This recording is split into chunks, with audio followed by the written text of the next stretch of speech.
Touhou 6, Touhou Comiket, the Embodiment of Scarlet Devil. That game that more than 20 years later, and with over a dozen new entries, still refuses to take its eternal resting place. It just keeps coming back, stronger each time as if it was some sort of undead creature, like a Dracula or something perhaps. Anyways, it's one that I've been meaning to talk about for a very long time now, but for one reason or another I just couldn't find the right way to do it, what I wanted to say exactly. After all, this is where it all began for me, and for plenty other people I assume. I know that I take every chance to say this, but yeah, EoSD was the very first touhou game I played. It's how I discovered the series in the first place. Well, it wasn't the game exactly, it was like memes or something, but this is where they come from, right? Okay, technically Highly Responsive to Prayers was the first game I tried, but no. But personal experiences aside, it's still arguably the most important piece of touhou's history. I think that things could have taken a bit of a different turn if it wasn't for EoSD releasing and earning soon the recognition it did. People often talk about its popularity in regards to the present day, but it was a massive hit for its time too, for doujin standards anyways, even though ultimately it wouldn't really amount to much in the grand scheme of things. Anyways, knowing all that, I'm here to bring you a completely unbiased and objective perspective on this here video game. Well, no. I'll try, for sure. Obviously though, I still hold a lot of feelings for and memories of it, and well, this video is gonna be a little about that as well, along with the usual review and critique and such. But let's take a step back. How did we get here? Where am I? Embodiment of Scarlet Devil is the 2002 game that marked the return of Sun to not only game developing but the doujin scene as a whole, after his brief hiatus following the release of Mystic Square and his employment at Taito. And while there was certainly some level of luck involved as with any endeavor, I don't think that its success happened purely by chance. In fact, it seemed that Sun was doing all he could to guarantee that people would hear of his new work. For starters, it was developed for Windows, and that was a huge deal on its own. The operating system had been gaining in popularity all around the world, and in Japan specifically throughout the 90s, it played a part in loosening the hold NEC had on the market with their PC9800 series of computers. As usual, this was because of accessibility. Getting a generic PC that ran Windows was the cheaper option, it could do everything the PC98 could and more, and it was overall easier to navigate your way around. Now, while today it is hailed as a treasure trove of obscure video games, you gotta keep in mind that the PC98, and really just PCs in general, were seen exclusively as work machines by the vast majority of users. If you wanted to play video games, well, there's consoles and arcades for that. So the gaming scene was pretty much only reserved for hobbyists, and of course that includes doujin, the culture that allowed Sun to release the first 5 touhou games while he was still getting through college. Of course, he probably had no intention of this ever getting too far, but they still did decently well, as far as I could find anyways. At least well enough to give Sun a footing in the scene, especially within the shooting game community of course. Once Mystic Square was completed in 1998, he briefly considered abandoning doujin. And I say briefly because literally the very next year, in 1999, he launched a website where he uploaded music and artwork, and in the following years he'd assist other members of the Amusement Makers group under which the PC98 touhou games were developed, now mainly providing music for the touhou derivative Seiho project, which we really gotta talk about that one someday. And music was really Sun's main focus during this period. In 2001, he applied to Comiket for the first time in 3 years, now as his own doujin circle named Shanghai Arisu Gengekudan, also known as Team Shanghai Alice. According to the messages on his site, he was originally working on 2 albums, one with original music and rearranges of old songs, presumably this one became Dulce Pseudo Paradise, quietly released alongside EoSD, and the second a collection of past FM tracks, an idea he would revisit years later for the Aki's Untouched Score albums, which are essentially remastered versions of the soundtracks for the PC98 touhou games. But that whole plan was abruptly stopped when his application was rejected, something that in a more recent interview Sun claims was the reason he decided to start working on another game. So development might have started somewhere between late 2001 to early 2002, going by Sun's comments and his afterword in Kyogyoku, the second Seiho game. On March of 2002, he uploaded this picture celebrating 30,000 hits on his website, which also contained the announcement that his new game, Embodiment of Scarlet Devil, would be ready for summer of the same year.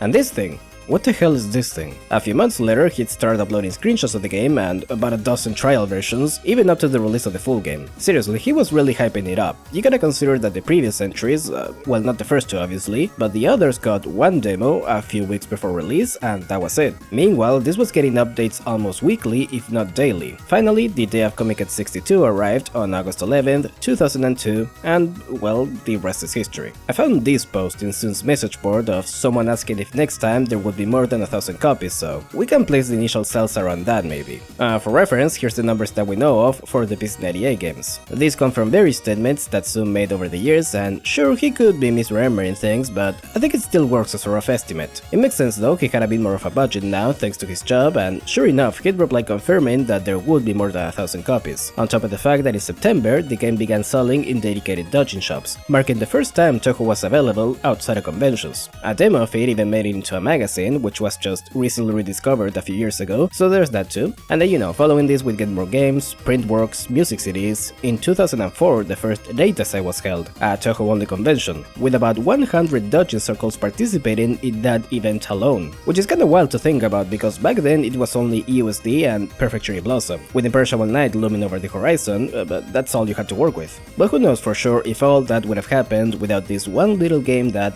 really put the name of touhou on the map.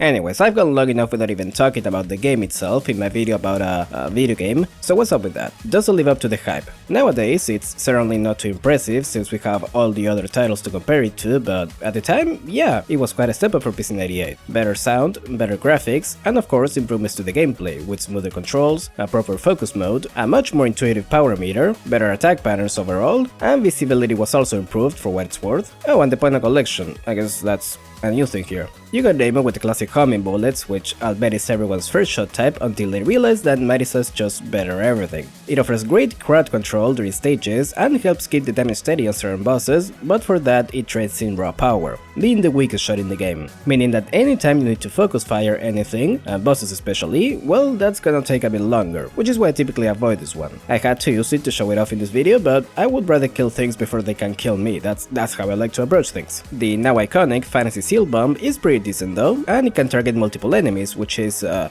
bit overkill, but sure. Her other option is Needles, a more focused approach with excellent damage that still retains a decent spread despite losing on the homing, but the bomb just straight up sucks ass. It's probably the worst in the entire series, I think. It does clear the whole screen, and that's usually why you use bombs, but it does so instantly and does pretty much no damage. Still, if I do feel like playing Deimo here, I usually go for this one. Then we have Marisa. She's faster than Deimo, which can make her unwieldy at times, but the speed also helps with repositioning and item collection, and for my playstyle that's perfect. She has been my preferred pick in more than a few games for a while now. I do remember though trying her for the first time and not really getting it, like I was thinking, okay, why would I choose this thin, shitty beam over the homing bullets that destroy everything on screen? The answer is that they hit very hard. Neither of her shots have a lot of coverage, but both do a lot of damage. Magic Missile, or the Trees, is the strongest option for single targets, and the Stardust Reverie Bomb is alright, very similar to Deimo's Fantasy Seal actually. A little bit too good, it feels straight up overpowered in this game and I do not care for it. You can even kill some mid-bosses so quickly that it messes up the music timing.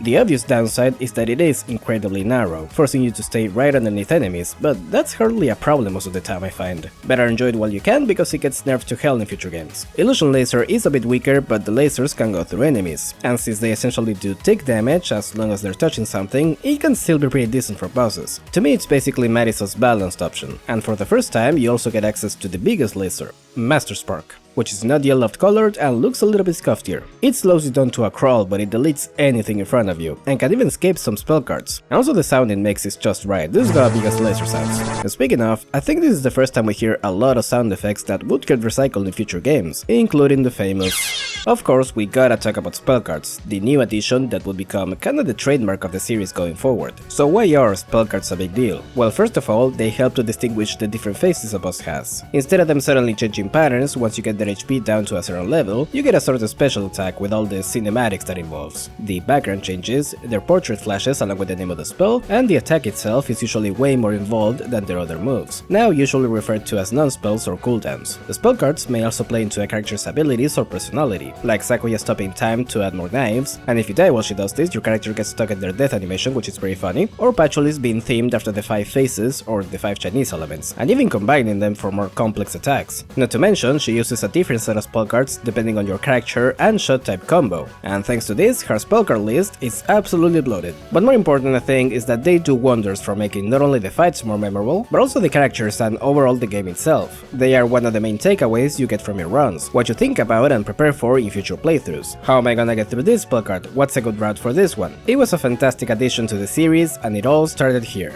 That said, they would get improved so much in future games that it's not even funny. Even the next title, Perfect Cherry Blossom, already does a much better job of it in my opinion. And it is to the point where today, the spell cards in EoSD can seem a bit unrefined and basic when compared to everything else we got, and that can make going back to this game a bit less enticing. But again, EoSD was a perfectly serviceable game for its time, considering that it was made by a younger and inexperienced Sun, for a system he was just beginning to learn his way around. It does have its moments though. Of course you have Chirino's Icicle Fall on easy, where you can just stand in her face and never get hit. I know that blind spots are a thing in these games, but this is a bit much. A lot of things in stage 4 actually. You have these books that you can actually kill, which took me a really long time to find out. They just have a lot of HP. Enough HP to make it feel like you were not supposed to be able to kill them. The screen clearing fairies that, well, clear the entire screen when you shoot them down, and this is the only time they show up in any of the games, which is a shame because you can do some interesting stuff with that I think. And god, I've played this game so many times, I played it again for this video and I still cannot remember what order these guys come from, no matter how many times I get through it. What else? Well, there's the extra stage, don't have much to say about it really, not the first time we've seen it, previous games had one as well, but it is the first extra to feature spell cards of course, and it does some interesting things with that, starting the trend of extra bosses being like puzzles you gotta solve, with attacks that often have a set way to get through them, though that's obviously easier said than done. It's something that I always look forward to, and probably my favorite part of any game with some exceptions. To this day, I have no idea what the intended way to get through Patchoul's Royal Flare is, so I just always go for the safe spot. I get fucked. Flandre, on the other hand, is not the worst thing ever. In hindsight, probably one of the easiest extra bosses in the series, save for a few annoying attacks. But anyways, these tend to have some of my favorite tracks in the game, and side note, we gotta talk about music. It's touhou after all.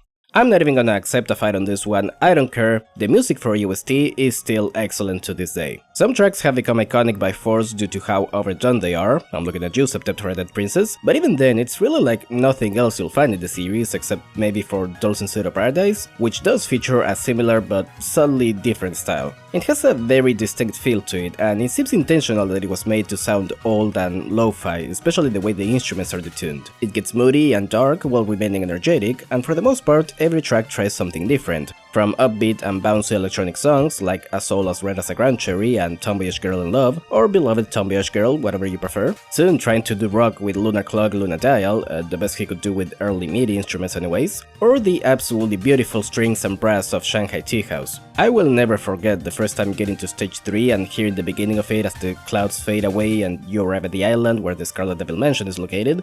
It's so good. The extra stage theme, not that one, that was pretty good, but I mean Centennial Festival from Magical Girls. It's a very long title, and it remains one of my top 3 touhou songs to this day. No kidding. But to think that we almost got something completely different.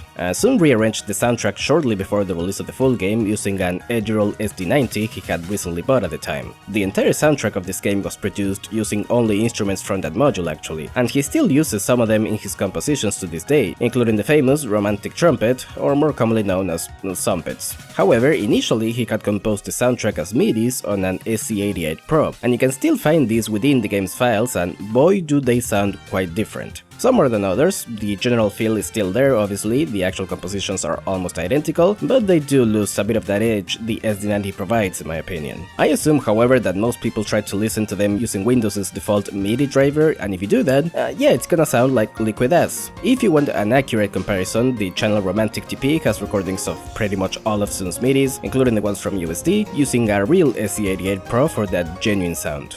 EoSD is, in my opinion, also quite easier than what I've seen other people deem it as. Definitely easier than some of the previous entries, which was another smart move by Sun, I think. Not to mention that like all the games of this era, you can increase your number of starting lives up to 5, which is kind of insane. Or you know, reduce it to 1 if you really want to. That said, you can't beat this game on easy mode, a remnant of older games that would probably go away forever come the next entry, but at least this one has the decency to tell you beforehand. However, for all the good things I can say about it, Yeah, again, already the very next game feels so much better to play and adds a couple features that for some may seem unthinkable to do without, namely the hitbox and enemy markers. And I have avoided mentioning all this time the myriad of compatibility issues that can make running this game on a modern PC an absolute nightmare, from the frame rate going way off the mark, issues with local and Japanese characters, to the game just deciding it's suddenly not gonna run for reasons unknown. And sure, these are fairly easy to fix, but that's still stuff you gotta go out of your way to do just to get the game running.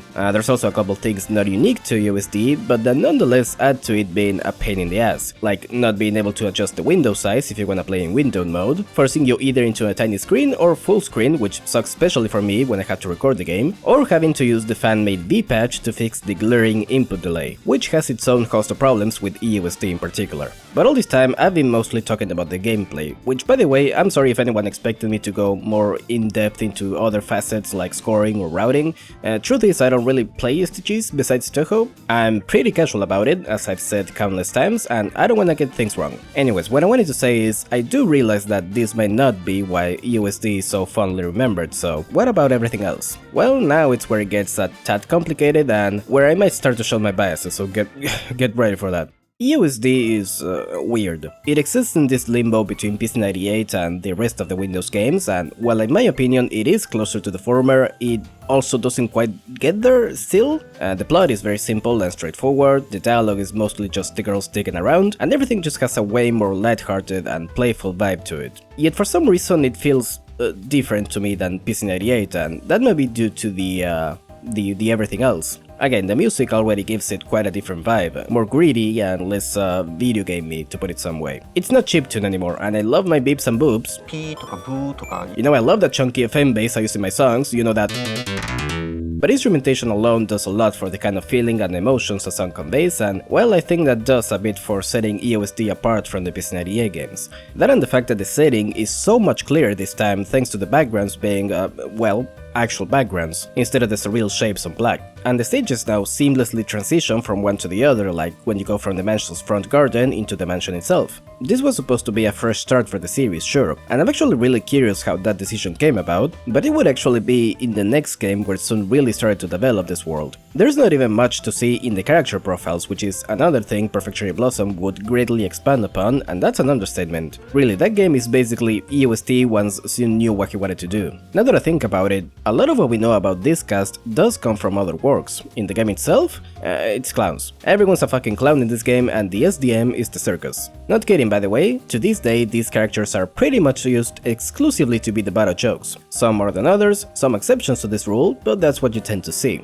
And it makes sense in a way, this is not a serious game at all, as much as fanart wants you to believe it is. Seriously, the whiplash of seeing all those pictures of like Sakuya being a badass knife-throwing maid, or Emilia posing ominously in front of a blood-red moon, and then you actually play the game and it's an insane person and baby. But let's go one at a time. Lumia is, well, Lumia. To be fair, stage 1 bosses never have much going on, and aside from some memorable lines, she is no different. I've actually seen people get mad that she gets so much attention while others in her same position are left aside, and to that I say, yeah, you're probably right. I still think that a lot of her presence is thanks to the EX Lumia phenomenon that Youremu helped popularize. Chirin is more of the same, she wasn't a celebrity just yet, she'd have to wait a few more games to lose her IQ points. A fairy being a stage boss was kinda interesting though, considering they were being set up to be the main fodder enemy. There was something about the translation of the English beef line early on, I think, in the English community of course. I can't really remember the details now honestly. Mailing, poor Mailing. I said that all these guys are mostly used as a punchline, but Mei-Ling really got the worst of it back then. She was pretty much conceived to be a joke character, being a physical fighter in a world where everyone can cast gun, but she does have it a little better today, kinda on par with the rest. Patchouli, the asthmatic western-style witch that uses eastern-style magic, EoSD was a lot about this kinda contrast you see. Beloved, Bordello-loving, apathetic magician today, and back then it was pretty much the same, without the alcohol that is. Her character hasn't really changed much, I mean if it ain't broken. She has this sprite, which, what is even going on here, is she okay? Sakuya was an absolute nutjob, even back then, as much as people tried to ignore that, and for shame because she's so much better like this. But that doesn't mean she can't still have her moments as the cool and stoic servant as well. She was my original favorite character, and still is so, but I'm always happy to see, especially when it's played to her strengths as a whimsical and unpredictable actor. Also, she kinda became a protagonist for a while, and still shows up for that role occasionally, the latest being in Unconnected Marketeers. That age gap is insane though, I know it's something that Sun doesn't really think about, but there's a huge difference between 10 and 20 years old, my man. What are you talking about? Also, that face. Remilia, the big bad of this game, an unfathomably powerful vampire that acts like a spoiled child, and is probably lying about her ancestor being Dracula. Again, contrasts. That's pretty much all there is to her to this day, and it works. She's pretty funny. Probably my favorite from this game nowadays. Yeah, it's the basic bitch pick, but what can I say, the Schadenfreude is nice, and hey, she gets to have her moments occasionally. And finally Flandre. You know this one, little Miss Touhou, Dandandu, the cooler Scarlet, Remielia's sister who for a while in fandom had the reputation of the crazy little sister, a fate that would befall a similar character in the future, and then in recent works it turns out that, well, she is kinda like that, but in a different way. More like an edgy teenager. I remember the first time I played and unlocked the extra stage, and I was so excited because oh man, I'm gonna get to see Flandre, you know, from my videos. And here Unknown Was Her, that song was like probably my first contact with the series. And then I couldn't even get to her because I sucked ass back then, so it was all for nothing. Anyways, Flan's pretty cool, like actually cool, unlike her sister. Oh, and I guess I should mention these two, unnamed stage 2 and 4 mid-bosses, lovingly baptized by fans as Daiyose and Koakuma. I've come to find them pretty endearing thanks to fanworks and such, but they are really just here. Even Sun pretty much refuses to acknowledge them most of the time. There was one time when he was playing Arctic Phone with some fan creators, he had to draw Daiyose and just didn't remember who that was, so he just created a new fairy on the spot. That said, the fan names have kinda become official though, as they are used in the few occasions they do show up, and their sections in the recent fortune-telling book was likely the biggest and most awaited lore drop in Touhou's history. And before you say anything, yes, I know about Lin Satsuki, the allegedly cut third playable character. She's a line of code. Nowadays, sure, if I see something neat being done with her, I'm down, but me personally, I got nothing. I didn't know about her back then either, of course. The design for her you see most commonly comes from this Comiket 62 circle cut, which has since been confirmed to be completely unrelated, but it's already established itself in the collective consciousness, so too little too late, I guess. Though I've seen some try to come up with original designs for her, so, you know, that's pretty cool. The dialogue in this game, I think it's the peak of what Sun was doing at the time, filled with jokes and puns and references, getting borderline nonsensical at times, and overall the characters shared a few more lines than in previous games. Of course, again, they rarely say anything of value, but the banter in EoSD never gets old for me, and it's so quotable too, especially Marisa's route. There's only weirdos around at this hour, cool, I only get weekends off. From whatever the fuck is going on with Sakuya, to Marisa instantly shutting down Remilia's attempt to be a fearful villain in what's not even the only JoJo reference in this game. And speaking of, who could forget the simultaneous line exchanges right before the final fight begins? They are very corny, and by extension very cool, and it seemed like it was gonna be a thing for a while until Sun just dropped it completely come Imperishable Night, probably because that game has a million characters. For shame though. EoSD just has a lot of charm, and I do realize that can be an empty descriptor in the same way saying a game has soul is, and also that I am very much jerking off my nostalgia here, but it's very sincere in how it goes about doing things. It knows what it wants to be, it knows what it can be, and just lays it all out on the table. It's not perfect, by god it's far from perfect. I haven't talked about the character art, which is what people sometimes like to point to, and while it is unjustly criticized in my opinion, I will say that I have no idea what happened because the art was so much better in PC98, and even within this game there's such a huge contrast between the portrait for the protagonist and, say, Mei Ling or Sakuya. Like, what is going on? Maybe Sun was getting used to new software? I don't know. And it's not even my favorite of his styles, that would be PCB actually. But that's only for the portraits, because then you look at the ending illustrations and they are so good with the faded watercolor style and the very innocent composition. It's like a drawing you'd find stuck to the fridge, and it's the one thing that I will never forgive him getting rid of in the modern games. The Western European aspects also set it apart from the rest, though they have seen a return in other recent titles, it's still very much contained within this game. This was back when Sun was in his Westable phase, you see, and maybe it was also part of the appeal for the Japanese audience, much in the same way we Westerners find Japanese elements appealing. It's foreign, it's different to what we're used to, it's exciting. It was also part of Sun's philosophy for this game too, creating an anti-Touhou of sorts, something that would take people by surprise, you know, since the actual word Touhou means eastern or eastern direction, while it was Perfect Cherry Blossom where he really started to work on his vision, to the point where you could call that one the real starting point of the series in a way. But I think that all this makes EoSD, ironically, one of the most unique works in Touhou's library, along with its sister Dulce Zero Paradise of course. Above all, to me, Embodiment of Scarlet Devil is a celebration. It's a love letter from Sun to the community that supported him in the first place, and all the media that inspired him to start working on his own stuff, much in the same way his works have inspired others to do the same. And that's really what doujin is about in the end, right? Really, the biggest problem with this game is that people won't shut up about it, and I guess that includes me now. Is it warranted? Is it better than the modern games? Hell no! If I had to choose, I'd pick the latter any day of the week. I can say a lot of good things about EoSD, but modern touhou still has a lot, and I mean a lot more going on, and overall makes for a way more fulfilling experience and allows for more discussion to be had. But EoSD was my first proper experience with touhou, and that's really all I'm trying to say here. It's a very important game to me. It's where I fell in love with the series, and it's what would eventually lead me down this path. It's why I'm still here today, and I owe it all to this one little game that I came across by complete chance. To be honest with you, I haven't gone doujin diving in a while, but I'd assume it's still very common to see works revolving around EoSD more than others, or at least, you know, having one or two characters or elements from it. I mean, if your goal is to get your name out there in the community, it's a no-brainer for sure. It could also be as a way to pay respects to the second beginning of the series, or maybe they just have to be included because it would make less sense not to in a few cases. However, that's it.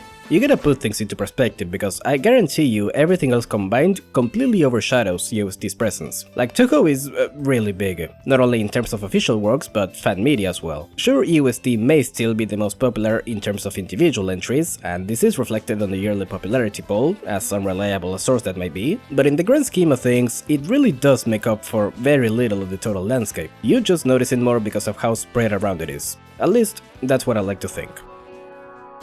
Alright, the Demetri track is playing, so let's wrap this up. This video went through so many rewrites, I think at least 5, for a plethora of reasons. There was one version where I went more in-depth into the PC-98 and its presence in Japan, and why the touhou games for that system could never have done as well as EoSD, but I figured that'd be more fitting for you know, if I'm going to decide to talk about those games again. Not to mention, it was supposed to be finished in February.